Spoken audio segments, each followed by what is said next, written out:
Hello दोस्तों, नमस्कार, प्रणाम। अपने यूट्यूब चैनल पर आप सभी का स्वागत करती हूँ।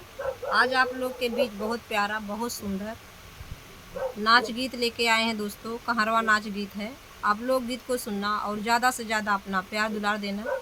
आइए गीत को सुनाते हैं।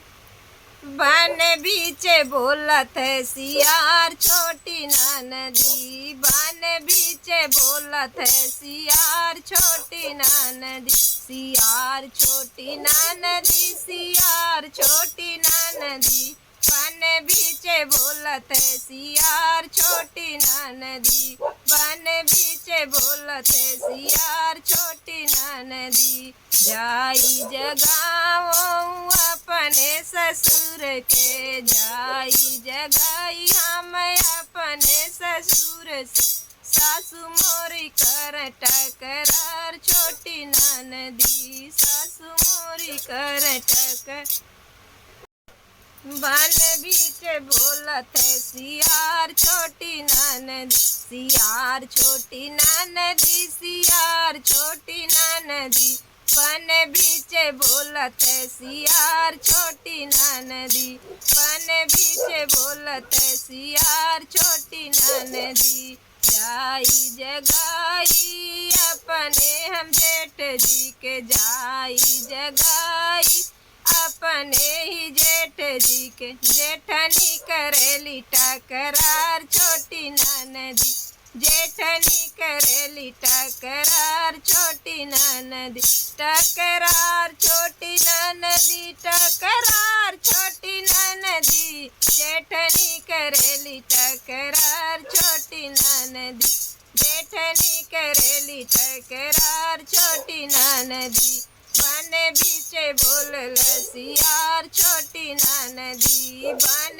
बीचे बोलल सियार छोटी ननदी, सियार छोटी ननदी, सियार छोटी ननदी, बन बीचे बोलत सियार छोटी ननदी, जाई जगाई हम अपने देवर के, जाई जगाई हम अपने देवर के, देवरानिया मचावेरी लरार छोटी ननदी, देवरानी मोर मचावेरी लरार छोटी ननदी, बन बीचे बोलत सियार छोटी ननदी, सियार छोटी ननदी, सियार छोटी ननदी, बन बीचे बोलला सियार छोटी ननदी, बन बीचे बोलला सियार छोटी ननदी, बन बीचे बोलला सियार छोटी ननदी,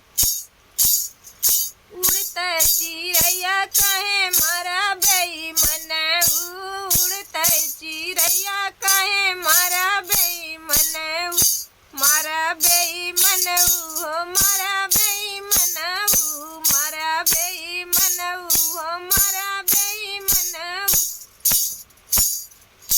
उड़त चिड़ैया कहे मारा बेईमन, उड़त चिड़ैया कहे मारा बेईमन,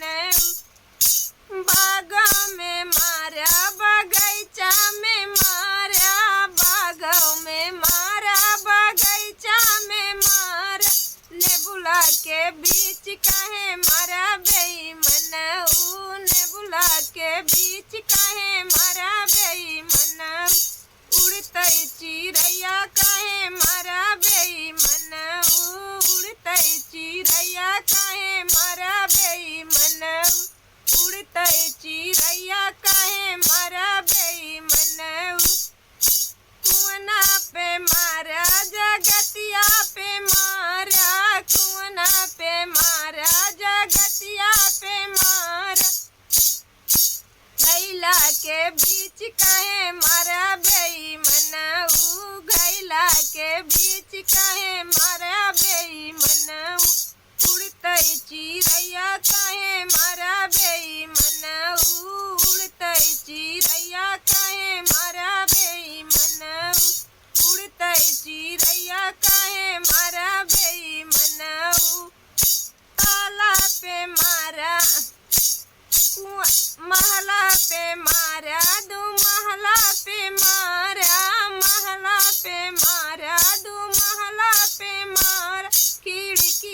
के बीच काहे मारा बेईमानऊ, खिड़किया के बीच काहे मारा बेईमानऊ, उड़तै चिड़ैया काहे मारा बेईमानऊ, उड़तै चिड़ैया काहे मारा बेईमानऊ, मारा बेईमानऊ हो मारा बेईमानऊ, उड़तै चिड़ैया काहे मारा बेईमानऊ, उड़तै चिड़ैया काहे मारा बेईमानऊ, सेजा पे मारा से जरिया पे मारा, सेजा पे मारा से जरिया पे मारा, दिलवा के बीच काहे मारा दे बेईमानऊ, दिलवा पे बीच काहे मारा बेईमानऊ, दिलवा के बीच काहे मारा बेईमानऊ, उड़तै चिड़ैया काहे मारा बेईमानऊ, उड़तै चिड़ैया काहे मारा बेईमानऊ। तो गीत कैसा लगा दोस्तों आप लोग कमेंट में बताना और ज़्यादा से ज़्यादा अपना प्यार दुलार देना। मिलते हैं नेक्स्ट वीडियो में, तब तक के लिए नमस्कार प्रणाम।